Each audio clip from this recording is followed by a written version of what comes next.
But the road from democracy to authoritarianism, the posturing, the demeanor, the threats made by those who wish to rule with an iron fist is, among other things, often quite tacky. If you ever go to Tiananmen Square in Beijing, you'll be greeted with a portrait of Mao. Mao founded the People's Republic of China. He served as chairman of the Chinese Communist Party for more than 30 years. His portrait is about 19.5 feet tall. Doesn't look that big there, but it's 19.5 feet tall, 15 feet wide. It weighs 3,000 pounds. It's been hanging over the gate leading into the Forbidden City since 1949. Well, actually, I'm lying about that.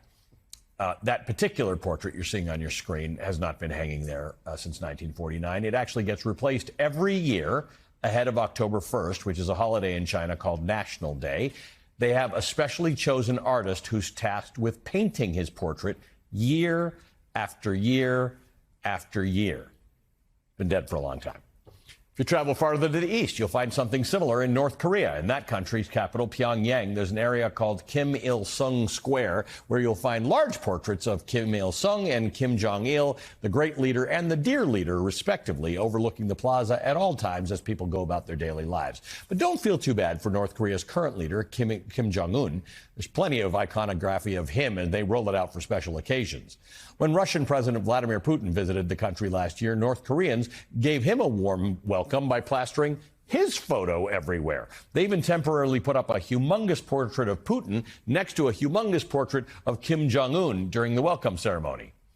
Neither China nor North Korea invented this idea. They've taken their cues from Joseph Stalin, the former brutal ruler of the Soviet Union, who really liked to have his portraits displayed in public and lofted by his supporters during parades.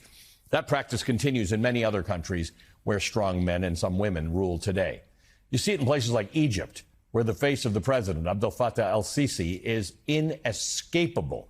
His mug is on billboards and banners plastered on buildings, hanging alongside the road. It's especially true ahead of an election, and it's no wonder he's been able to easily win 3 terms in office, not to mention the fact that Egypt doesn't exactly have free and fair elections in the first place.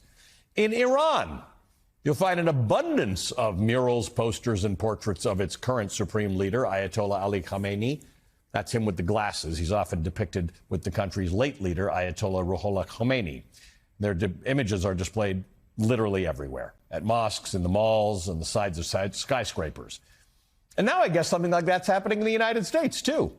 Last week, this went up in Washington, D.C., a giant banner with Donald Trump's official portrait hanging in front of the headquarters of the Department of Agriculture, along with a similar banner featuring Abraham Lincoln. Now, Lincoln founded the USDA 163 years ago last Thursday, so you can actually make sense of why they might have put up a picture of Lincoln. But as for Trump, it's not really clear why you need to hang a banner with his face on the USDA, especially if you consider how his tariffs and other policies are actually negatively affecting farmers and the entire U.S. agricultural industry. But regardless, the president's picture on a federal building is far from the norm in America. You didn't see Presidents Biden, Obama, Bush, Clinton, or Bush the Elder, or any other American president put up their images for public display like this. And by the way, this is just another one of the many norms that Donald Trump has been breaking since his return to the White House.